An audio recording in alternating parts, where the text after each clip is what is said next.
Hello hi dear friends, welcome back. ഞാൻ സ്വപ്ന രാകേഷ്. ഇന്ന് ഞാൻ ഒരു റെസിപ്പി ആയിട്ടല്ല വന്നിരിക്കുന്നത്, രണ്ട് കിടിലൻ റെസിപ്പി ആയിട്ടാണ്. ഒന്നൊരു അടിപൊളി സിമ്പിളായിട്ടൊരു ചിക്കൻ റോസ്റ്റും ഒരു അടിപൊളി ഗീ റൈസും. ഞാൻ ഓൾറെഡി ഗീ റൈസിൻ്റെ റെസിപ്പി ഇതിനകത്ത് പോസ്റ്റ് ചെയ്തിട്ടുണ്ടായിരുന്നു. അത് ലോങ് ഗ്രെയിൻ ബസ്മതി റൈസ് വെച്ചിട്ടാണ് ചെയ്തിരുന്നത്. ഇന്ന് ഞാൻ കാണിക്കുന്നത് നമ്മുടെ ഷോർട്ട് ഗ്രെയിൻ കൈമ റൈസ് വെച്ചിട്ടുള്ള ഗീ റൈസാണ്. അതുപോലെ തന്നെ വളരെ ഈസി ആയിട്ട് പെട്ടെന്ന് ഉണ്ടാക്കാൻ പറ്റിയ ഒരു ചിക്കൻ റോസ്റ്റ് ഞാൻ കാണിക്കുന്നുണ്ട്. ഞാൻ ഒരുപാട് ചിക്കൻ റെസിപ്പീസ് ഇട്ടിട്ടുണ്ട്. ഓരോന്നും ഒന്നിനൊന്ന് മെച്ചമായിട്ടുള്ള റെസിപ്പീസാണ്. ഇന്നും ഞാൻ ഒത്തിരി വ്യത്യാസമുള്ളൊരു ചിക്കൻ റോസ്റ്റാണ് കാണിക്കുന്നത്. ഇതുവരെ കാണിച്ചതിൽ നിന്നും ഒത്തിരി വ്യത്യാസവുമാണ്, ഒത്തിരി സിമ്പിളുമാണ്. ബാച്ചിലേഴ്സിനൊക്കെ ഈസി ആയിട്ട് ഒരു ലഞ്ച് പ്രിപ്പയർ ചെയ്യാൻ പറ്റുന്ന രീതിക്കാണ് ഞാനിത് കാണിച്ചിരിക്കുന്നത്. അപ്പോൾ വീട്ടിൽ ഉള്ള ഇൻഗ്രീഡിയൻസ് വെച്ച്, ലിമിറ്റഡ് ഇൻഗ്രീഡിയൻസ് വെച്ച് ഈസി ആയിട്ടൊരു ചിക്കൻ റോസ്റ്റും ഒരു അടിപൊളി നെച്ചോറും. അപ്പോൾ നമുക്ക് റെസിപ്പിയിലോട്ട് പോകാം. ആദ്യം തന്നെ ചിക്കൻ റോസ്റ്റ് ഉണ്ടാക്കാനായിട്ട് ഒരു സോസ് പാനിലോട്ട് കുറച്ച് വെള്ളം ഞാൻ ഗ്യാസ് ഫ്ലെയിമിൽ ചൂടാവാനായിട്ട് വെച്ച് കൊടുത്തു. ആ വെള്ളത്തിലോട്ട് 3 ടൊമാറ്റോ ഇങ്ങനെ ക്രോസ് ആയിട്ട് അതിൻ്റെ മുകൾ ഭാഗം ജസ്റ്റ് ലൈറ്റായിട്ട് ക്രോസ് ആയിട്ട് കട്ട് ചെയ്തിട്ടാണ് ഞാൻ ആഡ് ചെയ്ത് കൊടുക്കുന്നത്. എന്നിട്ട് നന്നായിട്ട് വെള്ളം ഒന്ന് ചൂടാക്കി കൊടുക്കുക. ഒരു 3 മിനിറ്റൊക്കെ വെള്ളം ഒന്ന് നന്നായിട്ട് ബോയിൽ ചെയ്ത് കഴിയുമ്പോൾ ടൊമാറ്റോയിൽ നിന്ന് സ്കിൻ ഇങ്ങനെ ഉരിഞ്ഞ് മാറുന്നത് നിങ്ങൾക്ക് കാണാൻ പറ്റും. നമ്മൾ ക്രോസ് ആയിട്ട് കട്ട് ചെയ്തുകൊണ്ട് തന്നെ പെട്ടെന്ന് തന്നെ സ്കിന്ന് ഇളക്കിയെടുക്കാനുള്ള എളുപ്പത്തിനാണ് നമ്മളിങ്ങനെ ക്രോസ് ആയിട്ട് കട്ട് ചെയ്ത് കൊടുത്തത്. അതിനുശേഷം ഞാൻ നന്നായിട്ട് നമ്മൾ റണ്ണിങ് വാട്ടറിൽ കഴുകിയെടുത്ത ടൊമാറ്റോയുടെ സ്കിന്നൊക്കെ എല്ലാം ഉരിച്ചു മാറ്റി ഇപ്പോൾ ക്ലീൻ ചെയ്ത് ടൊമാറ്റോ മാത്രമായിട്ട് വെച്ചിരിക്കുകയാണ്. ഇനി സ്കിന്നൊക്കെ റിമൂവ് ചെയ്ത ടൊമാറ്റോയെ ഞാൻ ചെറുതായിട്ട് ചോപ്പ് ചെയ്ത് മിക്സറിൻ്റെ ജാറിലിട്ട് പേസ്റ്റ് പോലെ ഒന്ന് അരച്ചെടുത്തിട്ടുണ്ട്. നല്ല തനി നാടൻ രീതിയിലുള്ള ഒരു ചിക്കൻ റോസ്റ്റ് ആയതുകൊണ്ട് തന്നെ ഞാനൊരു മൺചട്ടിയാണ് ഗ്യാസ് ഫ്ലെയിമിലോട്ട് വെച്ച് കൊടുത്തിരിക്കുന്നത്. മൺചട്ടിയൊക്കെ അത്യാവശ്യം നല്ല പോലെ ചൂടായി വന്നപ്പോൾ ഒരു 3 ടേബിൾ സ്പൂൺ വെളിച്ചെണ്ണയും കുറച്ച് കടുകും ഇട്ട് പൊട്ടിച്ചു. അതിനുശേഷം 2 തണ്ട് കറിവേപ്പിലയും ഒരു 7 പച്ചമുളകും കൂടെ അങ്ങോട്ട് ചേർത്ത് കൊടുത്തു. എന്നിട്ട് നല്ല പോലെ ഒന്ന് വഴറ്റി കൊടുക്കുകയാണ്. പച്ചമുളകിൻ്റെ എരിവാണ് നമ്മുടെ ഈ കറിക്ക് കൂടുതൽ എരിവ് കൊടുക്കുന്നത്. അതുകൊണ്ട് തന്നെ നിങ്ങളുടെ ഇഷ്ടത്തിന് പച്ചമുളക് നിങ്ങൾക്ക് ആഡ് ചെയ്ത് കൊടുക്കാവുന്നതാണ്. അതിനുശേഷം ഒരു 4 സവോള, മീഡിയം സൈസിലുള്ള 4 സവോളയാണ് ഞാനിവിടെ എടുത്തിരുന്നത്. വലിയ സവോളയാണെങ്കിൽ ഒരു 3 സവോള വരെ എടുത്താൽ മതി. എന്നിട്ട് സ്ലൈസ് ചെയ്ത് അരിഞ്ഞതാണ് ചേർത്തിരിക്കുന്നത്. എന്നിട്ട് നല്ല പോലെ ഒന്ന് വഴറ്റി കൊടുക്കുകയാണ്. ഈ സവോള നല്ല പോലെ ഒന്ന് ബ്രൗൺ നിറമായി വരണം കേട്ടോ. ഇപ്പോൾ വേറെ എന്തെങ്കിലും ജോലിയൊക്കെ ഉണ്ടെങ്കിൽ ചെറുതായിട്ട് ഫ്ലെയിമിൽ ഇട്ട് കൊടുത്താൽ മതി. ഇടയ്ക്കിടയ്ക്ക് ഒന്ന് ഇളക്കി കൊടുത്താലും മതി കേട്ടോ. നല്ല ബ്രൗൺ കളറിൽ സവോള ആയി വരണം. അതാണ് ഈ ചിക്കൻ റോസ്റ്റിൻ്റെ മെയിൻ ടേസ്റ്റ് കൊടുക്കുന്ന ഒരു കാര്യം. അപ്പോൾ എനിക്ക് വേറെ ജോലിയൊക്കെ ഉണ്ടായിരുന്നു. അതുകൊണ്ട് തന്നെ ഒരു ചെറിയ ഫ്ലെയിമിൽ ഇട്ട് കൊടുത്തിട്ട് ബാക്കിയുള്ള ജോലിയൊക്കെ ഞാൻ ചെയ്യുന്നുണ്ടായിരുന്നു. ഇടയ്ക്കിടയ്ക്കൊക്കെ ഒന്ന് ഇളക്കി കൊടുത്താൽ മതി. ഇതിൻ്റെ കൂടെ നിൽക്കണമെന്നേ ഇല്ല. ബട്ട് സവോളയുടെ കളറ് ഇത് തന്നെ ആവണം കേട്ടോ. അതിനുശേഷം ഞാനിപ്പോൾ ചേർത്ത് കൊടുത്തിരിക്കുന്നത് 1 ടീസ്പൂൺ ജിഞ്ചർ പേസ്റ്റും 1.5 ടീസ്പൂൺ ഗാർലിക് പേസ്റ്റുമാണ്. എന്നിട്ട് ഗാർലിക് പേസ്റ്റിൻ്റെയും ജിഞ്ചർ പേസ്റ്റിൻ്റെയൊക്കെ പച്ചമണം മാറുന്നത് പോലെ നല്ല പോലെ ഒന്ന് വഴറ്റി കൊടുക്കുകയാണ്. ഇഞ്ചി വെളുത്തുള്ളി പേസ്റ്റിൻ്റെയൊക്കെ പച്ചമണം നല്ലതുപോലെ മാറിയതിന് ശേഷം നമുക്ക് ഗ്യാസ് ഫ്ലെയിം ഒന്ന് സ്ലോ ഫ്ലെയിമിലോട്ട് വെച്ച് കൊടുക്കാം. അതിനുശേഷം ഞാൻ ഇനി ആഡ് ചെയ്ത് കൊടുക്കുന്നത് 2 ടീസ്പൂൺ കാശ്മീരി ചില്ലി മുളക് പൊടിയും ഒരു 1/4 ടീസ്പൂൺ മഞ്ഞൾപ്പൊടിയുമാണ്. അതും ചേർത്ത് നമുക്ക് നല്ല പോലെ ഒന്ന് വഴറ്റി കൊടുക്കണം. ഈ കാശ്മീരി ചില്ലി മുളക് പൊടിയുടെയും മഞ്ഞൾപ്പൊടിയുടെയൊക്കെ പച്ചമണം നല്ല പോലെ മാറി വരണം. അതുവരയ്ക്കും നമുക്ക് സ്ലോ ഫ്ലെയിമിലിട്ട് നല്ല പോലെ ഒന്ന് വഴറ്റി കൊടുക്കണം കേട്ടോ. ഇനി നമുക്കിതിലോട്ട് ചേർത്ത് കൊടുക്കാൻ പോകുന്നത് ടൊമാറ്റോ പ്യൂരിയാണ്. നമ്മൾ നേരത്തെ തന്നെ ഉണ്ടാക്കി വെച്ചിരിക്കുന്ന ടൊമാറ്റോ പ്യൂരി ഇതിലോട്ട് ആഡ് ചെയ്ത് കൊടുക്കുകയാണ്. ഇതും ചേർത്തതിന് ശേഷം നമുക്ക് നല്ലതുപോലെ എല്ലാം കൂടെ ഒന്ന് മിക്സ് ചെയ്ത് ആ മസാല എല്ലാം കൂടെ ഒന്ന് യോജിച്ച് നല്ലപോലെ ഉള്ളിയൊക്കെ ഒന്ന് സോഫ്റ്റായി നല്ലപോലെ കുക്കായി ഈ ഒരു റെഡിഷ് കളറൊന്ന് മാറി നന്നായിട്ടൊരു ഡാർക്ക് റെഡിഷ് കളറായി വരുന്നത് വരേക്കും നമുക്ക് വഴറ്റി കൊടുക്കണം. സ്ലോ ഫ്ലെയിം മെയിൻറ്റെയിൻ ചെയ്ത് തന്നെ വഴറ്റി കൊടുക്കണം കേട്ടോ. ഒരിക്കലും ഫ്ലെയിം കൂട്ടി വെക്കരുത്. ഈ ചിക്കൻ റോസ്റ്റ് ശരിക്കും സ്ലോ കുക്കിംഗ് ആയിട്ടൊരു ചിക്കൻ റോസ്റ്റാണ്. നമ്മൾ കുറച്ച് സമയം എടുത്ത് ചെയ്യുകയാണെങ്കിൽ ഒന്നുകൂടെ രുചി ഇതിന് കൂടും കേട്ടോ. അപ്പം നല്ല പോലെ ഇപ്പോൾ ചിക്കൻ റോസ്റ്റൊക്കെ നന്നായിട്ട് ആ മസാലയൊക്കെ റെഡിയായി വന്നിട്ടുണ്ട്. ഇപ്പം അതിലോട്ട് നമ്മൾ കഴുകി വൃത്തിയാക്കി വെച്ചിരിക്കുന്ന ഒരു 1/2 കിലോ ചിക്കനാണ് ഞാനിവിടെ ചേർത്ത് കൊടുക്കുന്നത്. അതും ചേർത്ത് നല്ല പോലെ ഒന്ന് മിക്സ് ചെയ്ത് കൊടുക്കുകയാണ്. അപ്പോൾ ചിക്കനും കൂടെ ചേർത്ത് നല്ല പോലെ ആ മസാലയൊക്കെ നല്ല പോലെ കോട്ട് ചെയ്ത് വരുന്നത് വരേക്കും നമ്മൾ നല്ല പോലെ ഒന്ന് മിക്സ് ചെയ്ത് കൊടുക്കുകയാണ്. ഇതിൽ നമ്മളിനി വെള്ളമൊന്നും ചേർത്ത് കൊടുക്കുന്നില്ല. നമ്മൾ അടച്ചു വെച്ചാണ് കുക്ക് ചെയ്യാൻ പോകുന്നത്. അപ്പം നോർമലി ഇതിൽ നിന്ന് വെള്ളം ഇറങ്ങി വരും. ഞാനിപ്പോൾ ആവശ്യത്തിനുള്ള ഉപ്പും കൂടെ ആഡ് ചെയ്ത് കൊടുത്തിട്ടുണ്ട്. ഉപ്പും ചേർത്ത് നല്ലപോലെ ഒന്ന് മിക്സ് ചെയ്ത് കൊടുക്കുകയാണ്. ഇപ്പം മസാലയൊക്കെ നല്ലപോലെ പൊതിഞ്ഞ് ചിക്കൻ റോസ്റ്റ് ഓൾമോസ്റ്റ് നന്നായിട്ട് ആ മസാലയിലൊക്കെ ഒന്ന് പൊതിഞ്ഞ് ചിക്കനൊക്കെ ഒന്ന് കവറായി ഇരിപ്പുണ്ട്. ഇനി നമുക്കിതിനെ അടച്ച് വെച്ച് നല്ലതുപോലെ ഒന്ന് കുക്ക് ചെയ്തെടുക്കണം. ഞാനിപ്പോൾ അടച്ച് വെച്ച് കൊടുക്കുകയാണ്. വെള്ളം ഒന്നും ചേർത്തിട്ടില്ല. ഒരു മീഡിയം ഫ്ലെയിമിലാണ് ഞാൻ അടച്ച് വെച്ച് കുക്ക് ചെയ്യുന്നത്.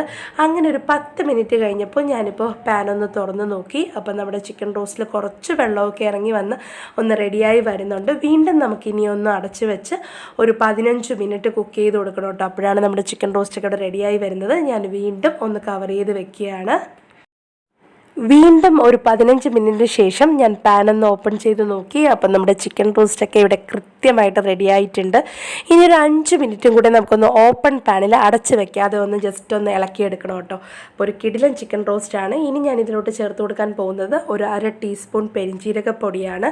ഇതിനകത്ത് നമ്മൾ ഗരം മസാലയോ മല്ലിപ്പൊടിയോ ഒന്നും ചേർക്കുന്നില്ല, കുരുമുളക് പൊടിയും ചേർക്കുന്നില്ല. അപ്പോൾ പച്ചമുളകാണ് ഇതിന് എരിവ് കൊടുക്കുന്നത്. ഒരു കിടിലൻ ചിക്കൻ റോസ്റ്റാണ്. എല്ലാവരും ഇതൊന്ന് ട്രൈ ചെയ്ത് നോക്കൂ.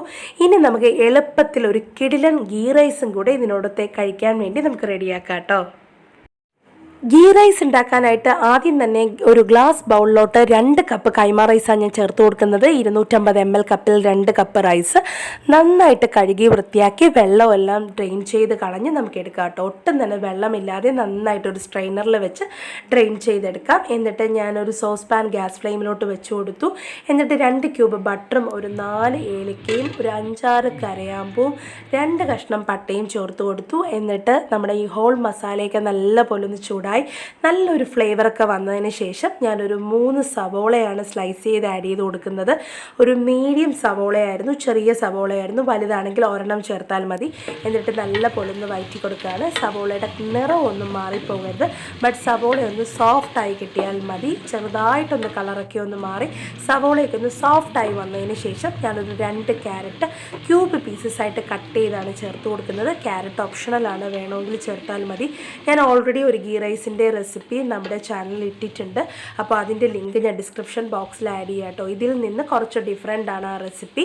അപ്പം കാണാത്തവരൊക്കെ ആ റെസിപ്പിയും കൂടെ ഒന്ന് കണ്ടു നോക്കുക കേട്ടോ. ഇനി ഞാൻ ഇതിലോട്ട് ചേർത്ത് കൊടുക്കാൻ പോകുന്നത് ഒരു 1/2 ടീസ്പൂൺ കുരുമുളകാണ്.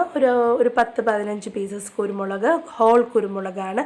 നല്ലൊരു ഫ്ലേവർ നമ്മുടെ ഗീ റൈസിന് കിട്ടും കേട്ടോ. അപ്പോൾ അതും കൂടി ചേർത്ത് നല്ല പോലെ ഒന്ന് വഴറ്റി കൊടുക്കുകയാണ്. നമ്മുടെ ക്യാരറ്റ്സ് ഒക്കെ ഒന്ന് ചെറുതായിട്ട് സോഫ്റ്റായി ഇപ്പോൾ വന്നിട്ടുണ്ടാവും. അപ്പം നല്ല പോലെ ഒന്ന് വഴറ്റി കൊടുത്തതിന് ശേഷം നമുക്കിനി ഇതിലോട്ട് ചേർത്ത് കൊടുക്കേണ്ടത് നമ്മൾ ഓൾറെഡി വാഷ് ചെയ്ത് ക്ലീൻ ചെയ്ത് വെള്ളമെല്ലാം ഡ്രെയിൻ ചെയ്ത് വെച്ചിരിക്കുന്ന അരിയാണ് ഞാനിപ്പോൾ ചേർത്ത് കൊടുക്കാൻ പോകുന്നത്. വെള്ളമെല്ലാം ഡ്രെയിൻ ചെയ്ത് വെച്ചിരിക്കുന്ന കൈമ റൈസും കൂടെ ഞാനിപ്പോൾ ചേർത്ത് കൊടുക്കുകയാണ്. ഞാനിപ്പോൾ കൈമ റൈസും കൂടെ ചേർത്ത് കൊടുത്ത് നല്ല പോലെ ഒന്ന് വഴറ്റി കൊടുക്കുകയാണ്. നമ്മൾ ഈ ചേർക്കുന്ന സമയത്ത്, അരി ചേർക്കുന്ന സമയത്ത് വളരെ സ്ലോ ഫ്ലെയിം മെയിൻറ്റെയിൻ ചെയ്തിട്ട് വേണം നമ്മൾ അരി ചേർത്ത് കൊടുക്കാൻ. അരിയുടെ കളറൊന്നും മാറിപ്പോവേണ്ട കാര്യമില്ല, വെറുതെ ഒന്ന് ജസ്റ്റ് ഒന്ന് സോട്ട് ചെയ്തെടുത്താൽ മതി. അത് നമ്മൾ പെർഫെക്റ്റ് ആയിട്ടുള്ള ഗീ റൈസ് ഉണ്ടാക്കിയെടുക്കാൻ വേണ്ടി ഒന്നിനൊന്ന് ചോറ് ഒട്ടിപ്പോവാതിരിക്കാനാണ് നമ്മളിങ്ങനെ ജസ്റ്റ് ഒന്ന് നെയ്യിലിട്ട് വറുത്തെടുക്കുന്നത് കേട്ടോ. എന്നിട്ട് ഞാനിപ്പോൾ ചേർത്ത് കൊടുക്കുന്നത് ഒരു 3.5 കപ്പ് വെള്ളമാണ്. ചൂടുള്ള വെള്ളമാണ് ഇവിടെ ആഡ് ചെയ്ത് കൊടുക്കുന്നത്. നമ്മൾ 1 കപ്പ് അരിക്ക് 2 കപ്പ് വെള്ളം ചേർക്കുന്നവരുണ്ട്, പക്ഷേ ഞാൻ 2 കപ്പ് അരിക്ക് 3.5 കപ്പ് വെള്ളമേ ഉപയോഗിക്കാറുള്ളൂ. നല്ല പോലെ ഒന്ന് മിക്സ് ചെയ്ത് കൊടുക്കുകയാണ്. നല്ല പെർഫെക്റ്റ് ആയിട്ടുള്ള ഗീ റൈസ് തന്നെ കിട്ടും. നമ്മൾ കൈമ റൈസ് കുതിർത്ത് വെക്കേണ്ട കാര്യമൊന്നുമില്ല കേട്ടോ. ഡയറക്റ്റായിട്ട് കഴുകി വൃത്തിയാക്കി നല്ല പോലെ വെള്ളം വാർന്ന റൈസ് ഡയറക്റ്റായിട്ടാണ് നമ്മൾ ഉപയോഗിച്ചിരിക്കുന്നത്, കുതിർത്തിട്ടൊന്നുമില്ല. ഞാനിപ്പോൾ ഒരു ചെറിയ നുള്ള മഞ്ഞൾപ്പൊടി ചേർത്ത് കൊടുത്തു. എന്നിട്ട് കുറച്ച് ഉപ്പും കൂടെ ചേർത്ത് കൊടുത്തു. മഞ്ഞൾപ്പൊടി ചേർത്ത് കൊടുത്തത് എന്നാന്ന് വെച്ചാൽ ചോറിനൊരു ചെറിയൊരു ക്രീമി കളർ, തൂവെള്ള ചോറിലിരിക്കുന്നതിനെ കാട്ടി ചെറിയൊരു നെയ്യുടെ കളറുള്ള ഗീ റൈസാണ് എനിക്കിഷ്ടം. അതുകൊണ്ട് ഞാൻ ചെറിയൊരു നുള്ള മഞ്ഞൾപ്പൊടി എപ്പോഴും ചേർത്ത് കൊടുക്കാറുണ്ട്. ഇപ്പോൾ ഉപ്പ് കുറച്ച് കുറവായിട്ട് തോന്നി, അതുകൊണ്ട് കുറച്ചുകൂടെ ഉപ്പും കൂടെ ഞാനിപ്പോൾ ജസ്റ്റ് ടേസ്റ്റ് നോക്കിയിട്ട് ആഡ് ചെയ്ത് കൊടുത്തു. നമ്മൾ വെള്ളത്തിൽ കുറച്ച് ഉപ്പ് കൂടി തന്നെ നിൽക്കണം കേട്ടോ, എന്നാലേ പെർഫെക്റ്റ് ആയിട്ട് റൈസിൽ കറക്റ്റ് ഉപ്പ് കിട്ടത്തുള്ളൂ. അപ്പം നല്ല പോലെ ഇപ്പം തിളയ്ക്കാൻ തുടങ്ങിയപ്പോൾ ഞാനൊന്ന് മിക്സ് ചെയ്ത് കൊടുത്തു. വീണ്ടും ഒന്ന് ഇളക്കി കൊടുത്തു. ഇപ്പോഴും ഒന്ന് തിളയ്ക്കാൻ തുടങ്ങിയിട്ടുണ്ട്. എന്നിട്ട് ചെറുതായിട്ടൊന്ന് മിക്സ് മിക്സ് ചെയ്ത് കൊടുക്കുകയാണ്. ഇനി നമുക്ക് നല്ലപോലെ ഇപ്പോൾ തിളച്ച് തുടങ്ങിയോണ്ട് തന്നെ ഫ്ലെയിം ഒന്ന് നല്ലപോലെ കുറച്ച് വെച്ചിട്ട് നമുക്കിനി അടച്ച് വെച്ച് കുക്ക് ചെയ്യണം. എൻ്റെ ഈ അടപ്പിൽ ഒരു ചെറിയ ഹോൾ ഉള്ളത് കൊണ്ട് തന്നെ ഞാൻ അതിലോട്ടൊരു ചെറിയ ഗ്രാമ്പൂവിൻ്റെ ഒരു കഷ്ണം അതിലോട്ട് ഇങ്ങനെ വെച്ച് കൊടുത്തു, ഒരു ഗ്രാമ്പൂ വെച്ച് കൊടുത്തു. അപ്പോൾ ഒട്ടും തന്നെ ആവി വെളിയിലോട്ട് പോകത്തില്ല, നല്ലപോലെ അടഞ്ഞിരുന്ന് കുക്കായി റെഡിയായി ഗീ റൈസ് കിട്ടും കേട്ടോ. അതിന് വേണ്ടിയിട്ടാണ് ആ ഗ്രാമ്പൂ വെച്ച് കൊടുത്തത്. ഇപ്പം നമ്മുടെ പെർഫെക്റ്റ് ആയിട്ടുള്ള ഗീ റൈസ് ഇവിടെ ഓൾമോസ്റ്റ് റെഡി ആയിട്ടുണ്ട്. ഇനി നമുക്കൊരു സീക്രട്ട് ഇൻഗ്രീഡിയൻറ്റും കൂടെ ഞാൻ ഈ ഗീ റൈസിൽ ചേർക്കാറുണ്ട്. നല്ല ടേസ്റ്റാണ് ഗീ റൈസിൽ. അങ്ങനെ ചേർത്ത് കൊടുക്കുമ്പോൾ ഞാനൊരു 3 ടീസ്പൂൺ പാലാണ് ചേർത്ത് കൊടുക്കുന്നത്. നമ്മുടെ കാച്ചിയ മിൽമ പാൽ ചേർത്താൽ മതി, പശുവും പാലായാലും മതി. 3 ടീസ്പൂൺ പാലും കൂടി ചേർത്ത് കൊടുത്തു. വീണ്ടും വളരെ ചെറിയ ഫ്ലെയിമിൽ ഒരു 2 മിനിറ്റ് ഇങ്ങനെ അടച്ചു വെച്ച് കൊടുക്കും. അപ്പോൾ ഒരു കിടിലം ഗീ റൈസ് ഇപ്പോൾ റെഡി ആയിട്ടുണ്ട്. നമ്മൾ ഗ്യാസ് ഫ്ലെയിമൊക്കെ ഓഫ് ചെയ്ത് കൊടുത്തു. വളരെ ടേസ്റ്റി ആയിട്ടൊരു ഗീ റൈസാണ്, വളരെ സോഫ്റ്റ് ആൻഡ് ഫ്ലഫി ആയിട്ടൊരു ഗീ റൈസാണ്. അപ്പോൾ എല്ലാവരും ഈ റെസിപ്പി ഇതുപോലെ ഒരിക്കലെങ്കിലും ഗീ റൈസ് നിങ്ങൾ ഉണ്ടാക്കി നോക്കൂ. ഈ ഗീ റൈസിനോട് വളരെ ടേസ്റ്റി ആയിട്ട് പോകുന്നൊരു ചിക്കൻ റോസ്റ്റാണ്, ടൊമാറ്റോ ചിക്കൻ റോസ്റ്റ്. അപ്പോൾ എല്ലാവരും ഈ റെസിപ്പി ഇതുപോലെ ട്രൈ ചെയ്ത് നോക്കൂ.